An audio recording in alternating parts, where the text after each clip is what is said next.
Kingdom system classification, two kingdom system classification किसने propose किया था? वो आपके कैरोलस लीनियस जी थे, जिन्होंने आपके प्लांट्स को और एनिमल्स को दो किंगडम में डिवाइड किया था। किसके बेसिस पे? Presence and absence of cell wall. अब होता है all of them are heterotrophic in nature, क्योंकि भाई एनिमल्स के पास क्लोरोफिल की प्रेजेंस तो होती नहीं है, तो वो क्या होते हैं? हेटेरोट्रॉफ्स होते हैं and they are eukaryotic cells. कैसे होते हैं? They are eukaryotic in nature, eukaryotic cells होते हैं। तो A is the correct answer. Hey cells, कैसे हो आप सब? आई होप सब बहुत अच्छे होंगे, सबकी पढ़ाई भी और लाइफ भी आई होप सो काफी अच्छी चल रही होगी।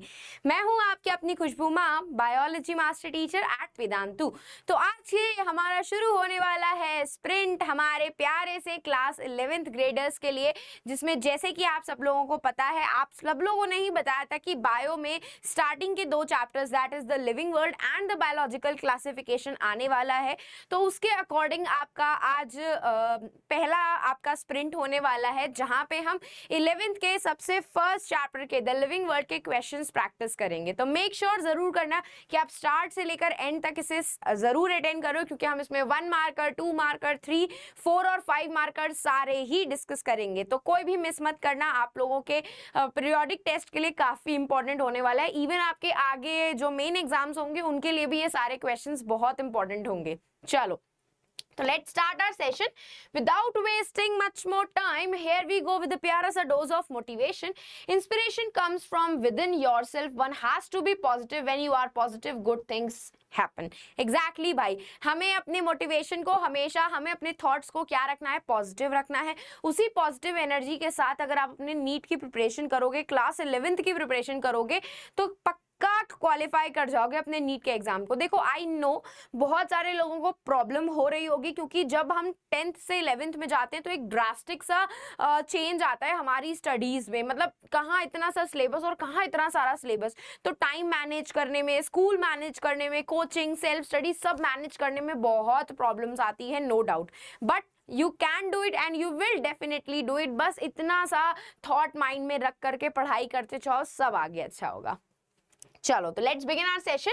Here we go. तो बस चलते चलते हमारे सेशन को देखते देखते लाइक जरूर कर देना, थम्स अप दे देना एंड चैनल को सब्सक्राइब कर देना, क्योंकि ऐसे ही सेशंस आपको पूरे साल भर मिलने वाले हैं, जो क्लास 11th के लिए डेडिकेटिवली होने वाले हैं। चलो, here we go with the 1 marker questions, जो आपके MCQ बेस्ड क्वेश्चंस होंगे।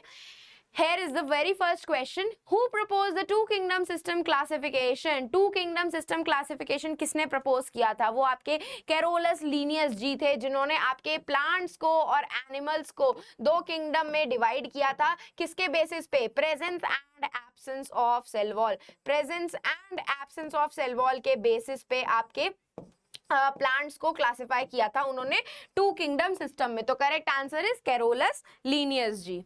Here you go with the next question. Which kingdom was added in the 5 kingdoms classification that wasn't present in 4 kingdom classification? तो 4 kingdom classification में हमारे कौन कौन से present थे? हमारे मोनरेंस प्रेजेंट थे, जिसमें हमारे यूनिसेलुलर प्रोकैरियोटिक ऑर्गेनिजम्स आ रहे थे। प्रोटिस्टा प्रेजेंट था, जिसमें यूनिसेलुलर यूकैरियोटिक ऑर्गेनिजम्स आ रहे थे। प्लांट्स आ रहे थे, और हमारे एनिमल्स। ये 4 क्लासिफिकेशन हमारा था, एनिमेलिया एंड प्लांटेका। ठीक है, ये 4 किंगडम क्लासिफिकेशन था। लेकिन हमारे कौन बच गए थे? हमारे फंगाई बच गए थे। तो fungi was actually added in the 5 kingdom system by the R.H. Whittaker ji. तो B is the correct answer. आपके R.H. विटाकर जी ने 5th kingdom that is fungi को ऐड किया था। उनमें इनमें से किसी में वो नहीं आ रहा था, इसीलिए उनके लिए अलग ही बना दिया।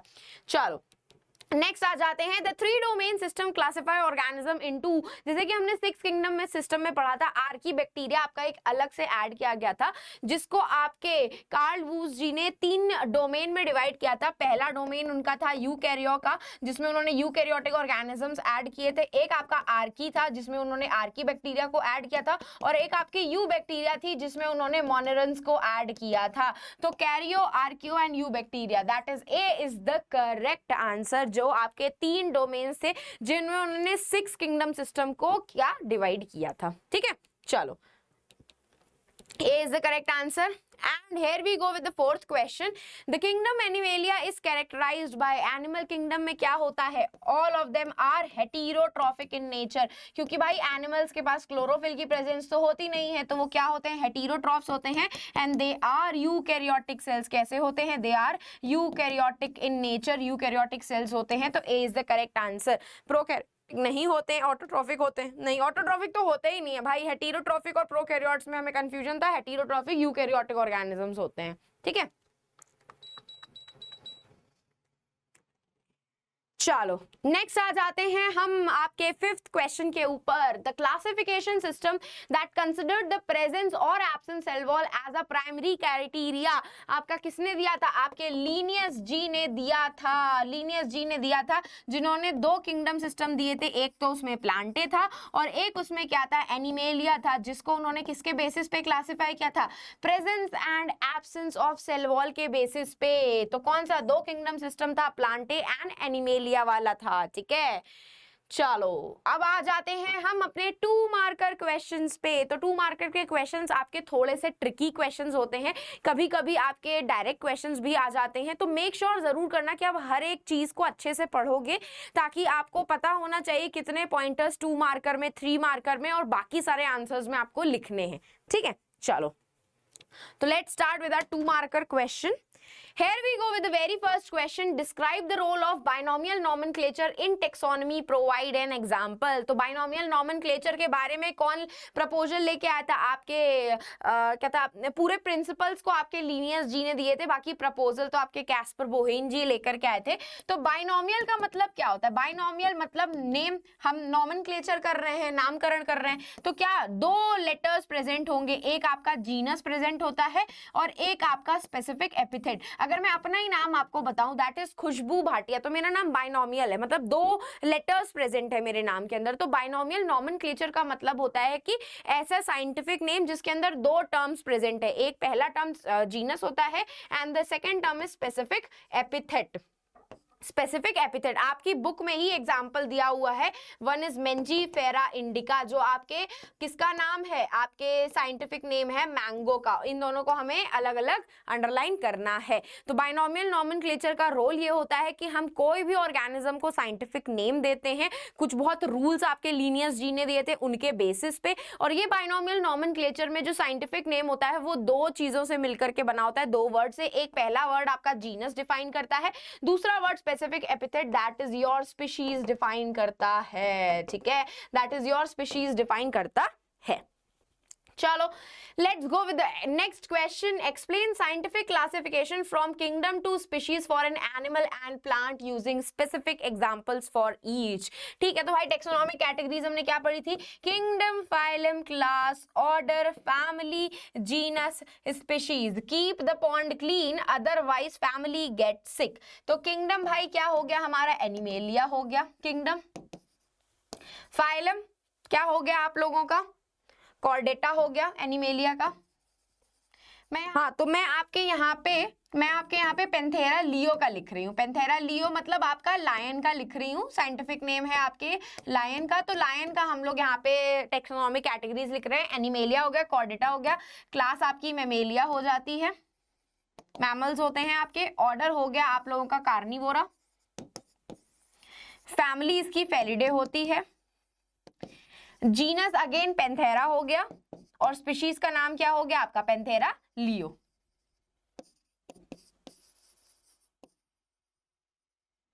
पेंथेरा लियो, ठीक है, ये हो गया पूरा आपका।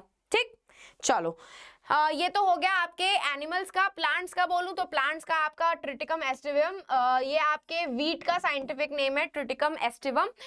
इसमें किंगडम हो गया प्लांटे, डिवीजन हो गया एंजियोस्पर्मे, क्लास हो गई मोनोकोटिलिडने, ऑर्डर हो गया पोएल्स, फैमिली हो गई पोएशिया, जीनस ट्रिटिकम एंड स्पीशीज हो गई aestivum. That is your wheat का नाम लिखा हुआ है यहाँ पे, ठीक है। और ये मैंने आप लोगों को लिख करके बता दिया, दैट इज द पेंथेरा लियो, जो आपके पेंथेरा का लायन का साइंटिफिक नेम है और का ये एग्जांपल है। लेट मी टेल यू, आपकी बुक में जो सबसे पहला चैप्टर है ना, उसमें एक टेबल बनी हुई है जिसमें हाउस फ्लाई का, मैन का, वीट का और एक और आपका दिया हुआ है।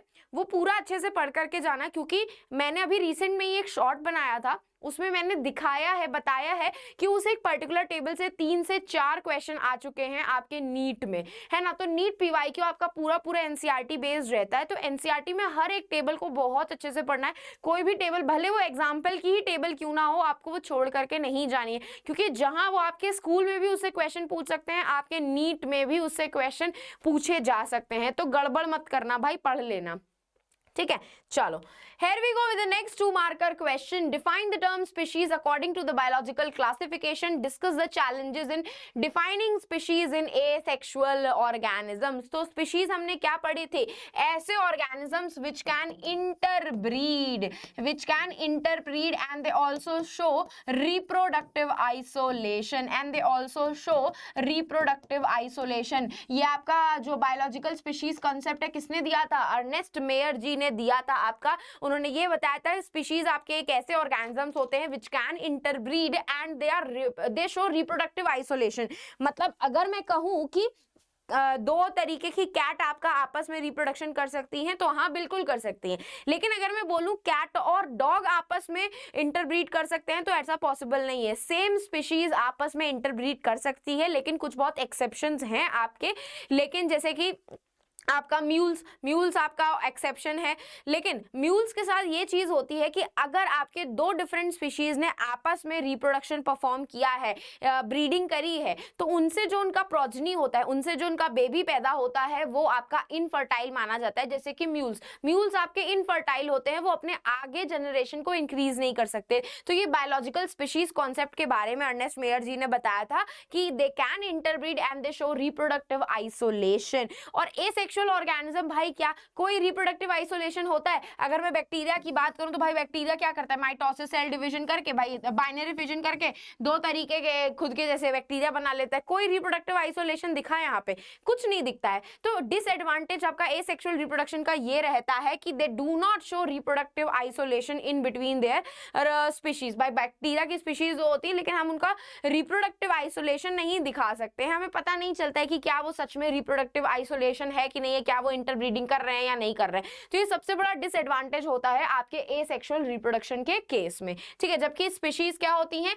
ऐसे ग्रुप ऑफ ऑर्गेनिजम्स होते हैं which can interbreed and produce fertile offspring. यहाँ पे लिखा हुआ है फर्टाइल ऑफस्प्रिंग, मतलब अगर इन केस में कोई एक्सेप्शन है जैसे कि म्यूल, तो वो इनफर्टाइल होगा, फर्टाइल ऑफस्प्रिंग नहीं होगा आपका, ठीक है।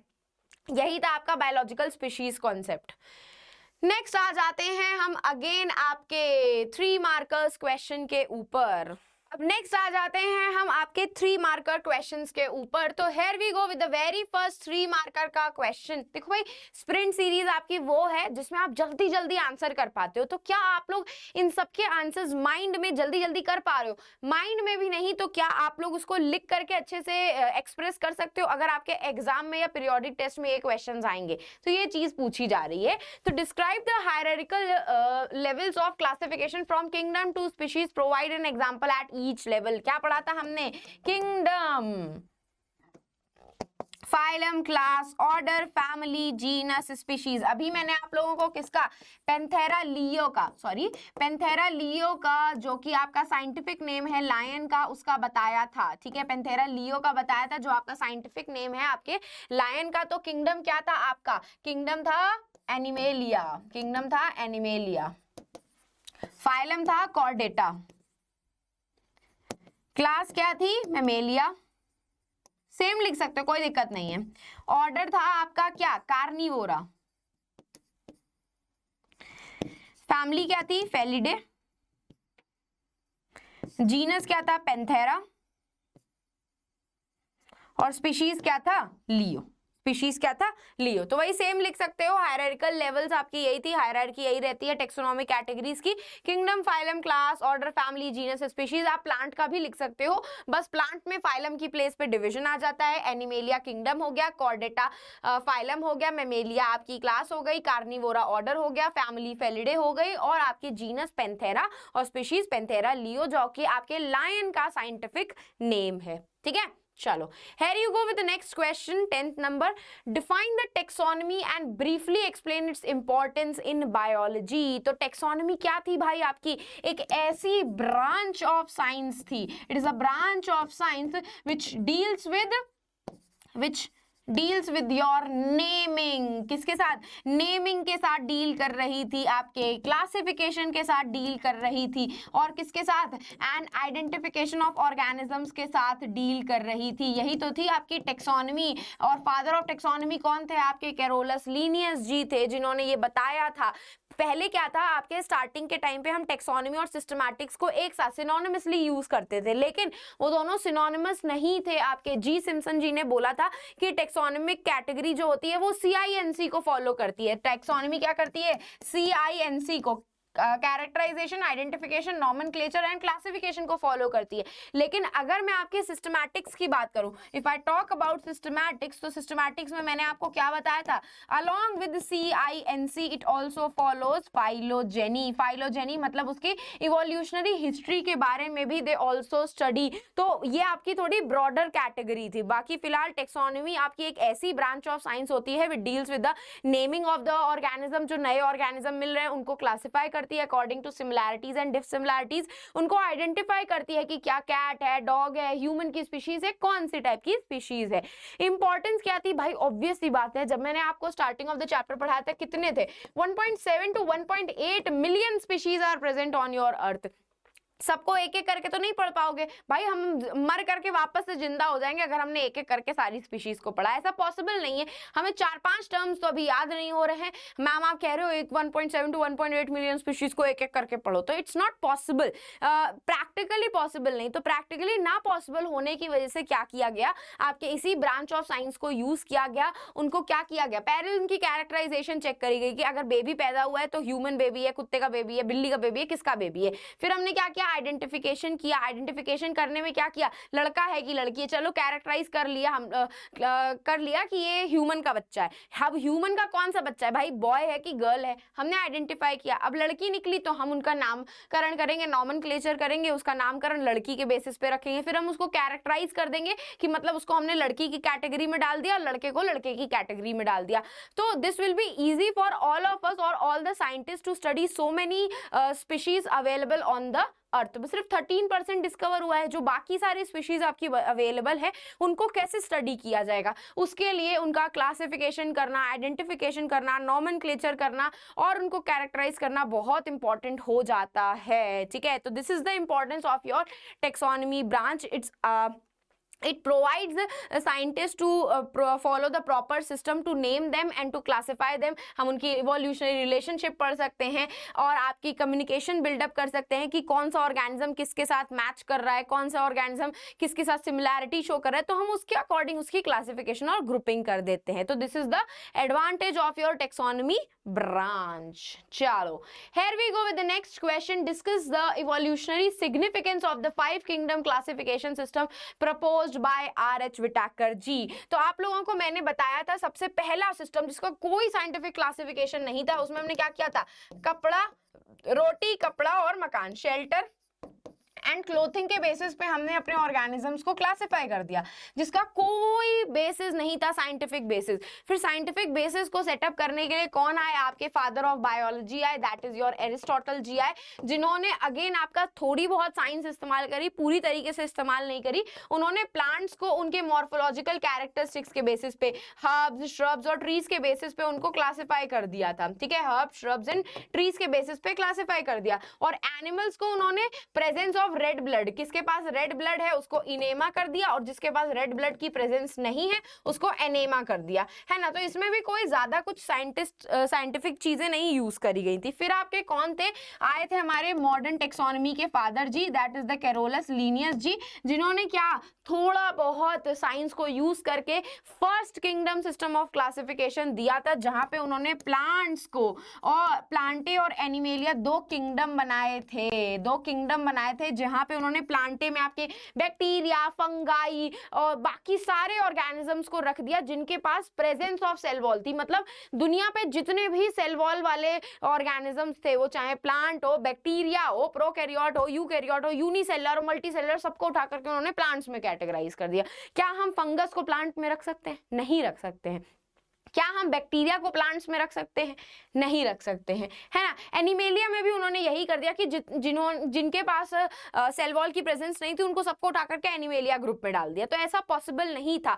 आपके ये scientific kingdom system of classification जो कैरोलस लीनियस जी ने दिया था, इसका बहुत सारे डिसएडवांटेज थे कि उन्होंने कोई भी स्पेसिफिक कैटेगराइजेशन नहीं बताया था कि यूनिसेलुलर को मल्टीसेलुलर के साथ क्यों रखा है, यूकैरियोट्स को प्रोकैरियोट्स के साथ क्यों रखा है। आपका सेल वॉल का बेसिस उन्होंने लिया था, तो सेल वॉल किसी किसी में सेल्यूलोसिक होती है, किसी किसी में काइटिन से बनी होती है, बैक्टीरिया के अंदर पेप्टिडोग्लाइकन की बनी हुई होती है, तो उसमें भी उन्होंने डिफरेंशिएट नहीं किया। तो इस तरीके से आपका वो 2 किंगडम सिस्टम भी फेल हो गया। फिर आपके कौन आए? अर्नेस्ट हैकल जी है, जिन्होंने 3 किंगडम सिस्टम दिया। उन्होंने प्लांट्स और एनिमेलिया को नहीं छेड़ा, लेकिन उन्होंने क्या किया, उन्होंने ये बोला कि मैं यूनिसेलुलर यूकैरियोटिक ऑर्गेनिज्म, मतलब प्रोकैरियोट्स और यूकैरियोट्स के बीच में उन्होंने डिफरेंशिएट किया और उन्होंने कहा कि मैं सारे यूनिसेलुलर ऑर्गेनिज्म उठा करके किस में डाल दूंगा? प्रोटिस्टा में डाल दूंगा। वैसे उन्होंने प्रोकैरियोट्स और यूकैरियोट्स का डिफरेंस दिया था, सारे उठा करके उन्होंने प्रोटिस्टा में डाल दिए, ठीक है। प्रोकैरियोट्स भी डाल दिए, यूकैरियोट्स भी डाल दिए, आपके यूनिसेलुलर भी आ रहा है, मल्टीसेलुलर भी सब कुछ आ रहा है उसके अंदर।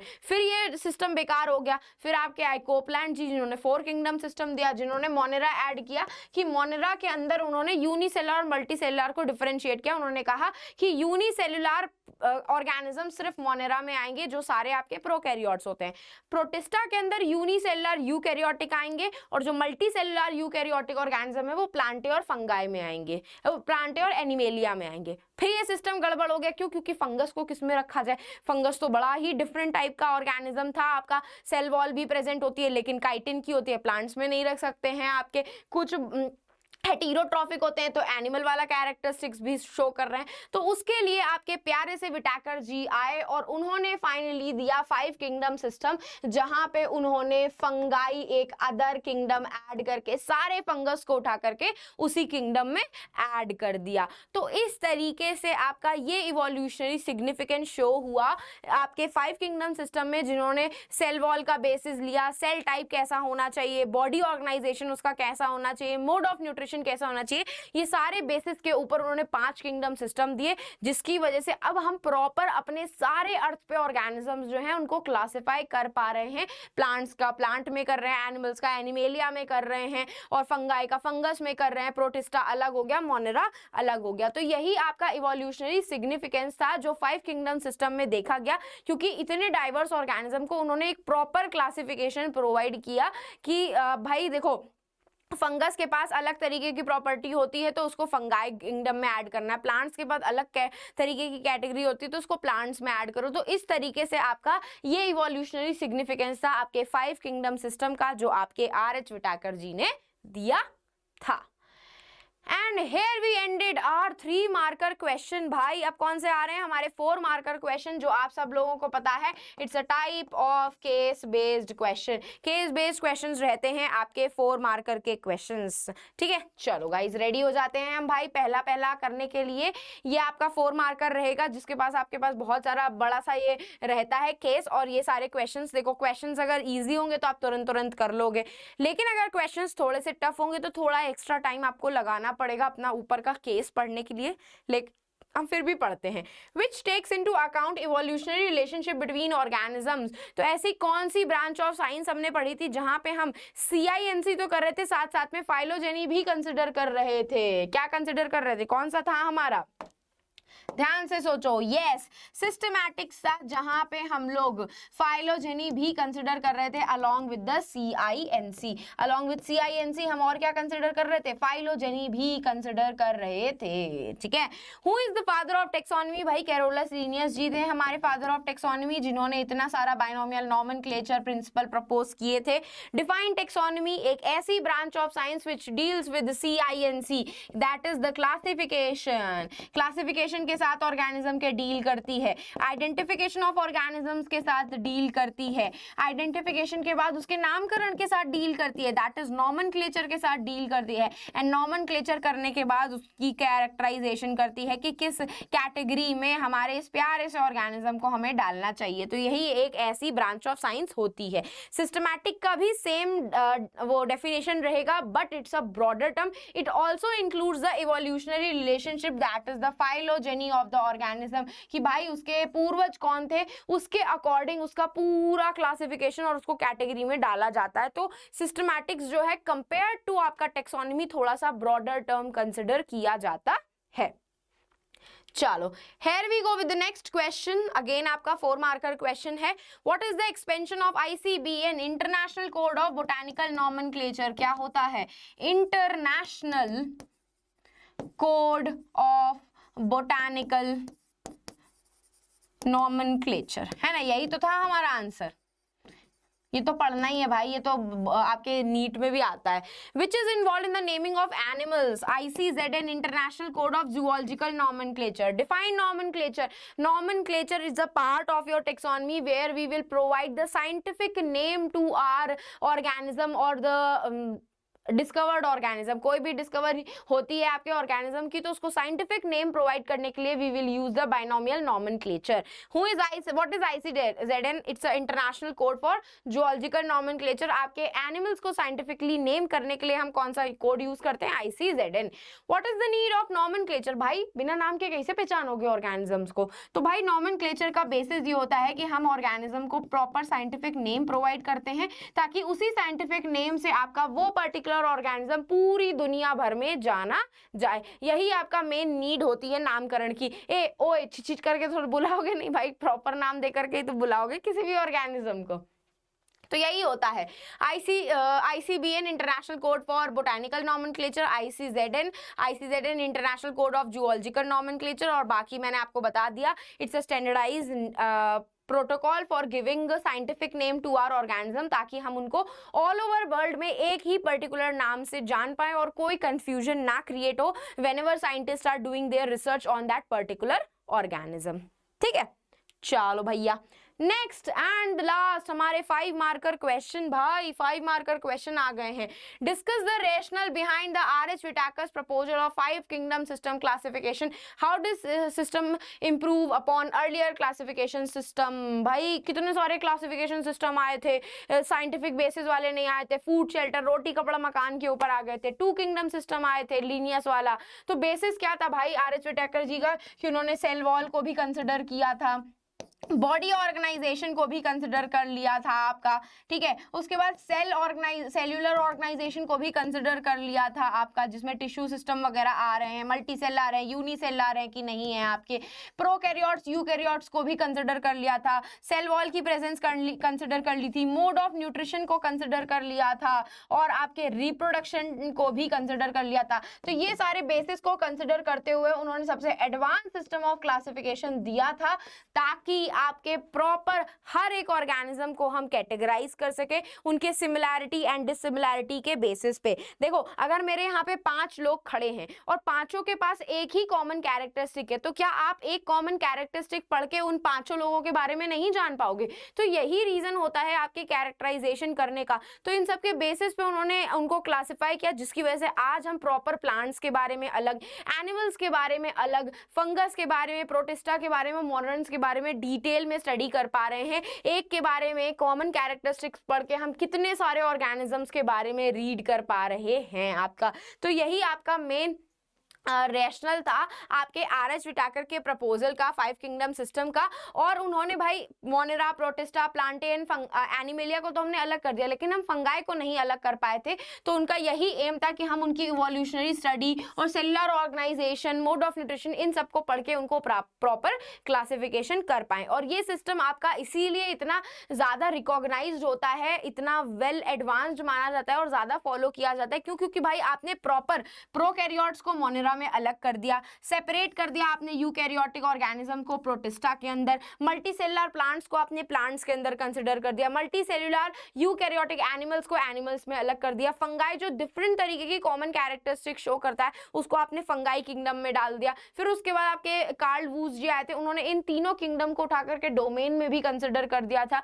तो ये सब चीजों को क्लासिफाई करने की वजह से हम क्या करते हैं, आराम से एक कॉमन कैरेक्टरिस्टिक्स पढ़ के इतने सारे ऑर्गेनिजम्स को कवर कर पाते हैं। तो यही चीज थी, प्रॉपर क्लासिफिकेशन होने की वजह से, उनका सेपरेशन होने की वजह से आज हम उनके बारे में डिटेल में स्टडी कर पाते हैं। तो यही आपका सबसे मेन एडवांटेज रहता है इस 5 किंगडम सिस्टम का, जिसमें Monera, protista, fungi, plantain, animalia है आपका। ठीक है, आर्की बैक्टीरिया आपका 6 किंगडम सिस्टम में था, जो आपके कार्ल वूस जी लेके आए थे। नेक्स्ट क्वेश्चन पे आ जाते हैं, discuss the advantages and disadvantages of the linear system of classification. Linnaeus ji ने दिया था, लीनियस जी का सबसे बड़ा डिसएडवांटेज तो भाई यही था कि उन्होंने चलो प्रेजेंस ऑफ सेल वॉल के बेसिस पे उन्होंने क्लासिफाई तो कर दिया, लेकिन डिसएडवांटेज ज्यादा था। क्यों? क्योंकि उन्होंने यूनिसेलर ऑर्गेनिजम्स को किसके साथ रख दिया था? मल्टीसेलर के साथ रख दिया। भाई यूनिसेलर मल्टीसेलर कैसे एक साथ हो सकते हैं? तुम भी मेरे भाई हो, मैं भी तुम्हारा भाई हूं, ऐसा पॉसिबल नहीं है। उन्होंने प्रोकैरियोट्स एंड यूकैरियोट्स के बीच में भी कोई डिफरेंस नहीं दिया भाई, सबको एक साथ रख दिया। सेल वॉल का बेसिस दिया था, लेकिन सेल वॉल को भी प्रॉपर्ली डिफरेंशिएट नहीं कर पाए थे। क्यों? क्योंकि किसी किसी में सेल वॉल आपकी काइटिन की बनी हुई थी, किसी किसी में सेल वॉल आपकी सेल्यूलोज की बनी हुई थी, तो वो भी डिफरेंशिएट वो नहीं कर पाए। साथ साथ में मोड ऑफ न्यूट्रिशन को भी वो नहीं डिफरेंशिएट कर पाए। कुछ आपके फोटोसिंथेटिक थे, लेकिन फंगाई तो आपके नॉन फोटोसिंथेटिक होते हैं, वो फोटोसिंथेसिस कहाँ परफॉर्म करते हैं, लेकिन सबको उन्होंने एक ही में घुसे दिया था, सबको उन्होंने प्लांटे में डाल दिया। तो ये सारे आपके डिसएडवांटेज थे। एडवांटेज बस सिर्फ इतना था कि भाई साइंस का यूज किया गया था, तो प्लांट्स और एनिमल्स को तो उन्होंने प्रॉपर 2 किंगडम सिस्टम में क्लासिफाई कर दिया, लेकिन बाकी सारे तो डिसएडवांटेज ही थे आपके, जितने थे कि इवोल्यूशनरी रिलेशनशिप नहीं कंसिडर किया, इतनी लिमिटेड अवेलेबिलिटी के साथ, इतनी लिमिटेड स्टडी के साथ उन्होंने किसी को भी किसी के साथ ही ऐड कर दिया। मिस क्लासिफिकेशन था आपका। प्लांट्स के अंदर उन्होंने फंगाई, बैक्टीरिया सबको ऐड कर दिया, एनिमल्स के अंदर सारे यूकैरियोटिक, प्रोकैरियोटिक सबको ऐड कर दिया, जिनमें सेल वॉल की प्रेजेंस नहीं थी। तो ये क्लियर कट क्लासिफिकेशन ना देने की वजह से आपका Linnaeus 2 kingdom system of classification reject कर दिया गया था। बेचारे, जरूरी नहीं है भाई फादर ऑफ मॉडर्न टेक्सोनॉमी है तो सब में उनको फादर बना दिया जाएगा, सब में वो अपना रिसर्च लेकर के आ जाएंगे, ऐसा पॉसिबल नहीं होता है ना बाबा। चलो, here we end our session। तो बस जाते जाते कुछ नहीं करना है, आपको टेलीग्राम चैनल को ज्वाइन कर लेना है, ताकि जब भी आपका मैं कोई भी सेशन लेकर के आऊँ उसका प्रॉपर अपडेट आपको टेलीग्राम चैनल पे नोटिफिकेशन के थ्रू मिल जाए। और इन केस अगर आपको मैम को पर्सनली रीच आउट करना है तो आप मुझे इंस्टाग्राम पे रीच आउट कर सकते हैं, खुशबू_भाटिया मेरा इंस्टाग्राम का अकाउंट है। तो बस जाते जाते मेरे प्यारे सारे स्टूडेंट्स को सेशन को लाइक कर देना है एंड चैनल को सब्सक्राइब कर देना। हाँ है भाई, चल जा, देख रहे हो चल ही नहीं रहा, सुनता ही नहीं है मेरे बारे में। बस जाते जाते सेशन को लाइक कर देना, चैनल को सब्सक्राइब कर देना। अब हम फिर मिलेंगे चलते चलते ऐसे ही नेक्स्ट अमेजिंग सेशन में। तो bye bye and take care guys.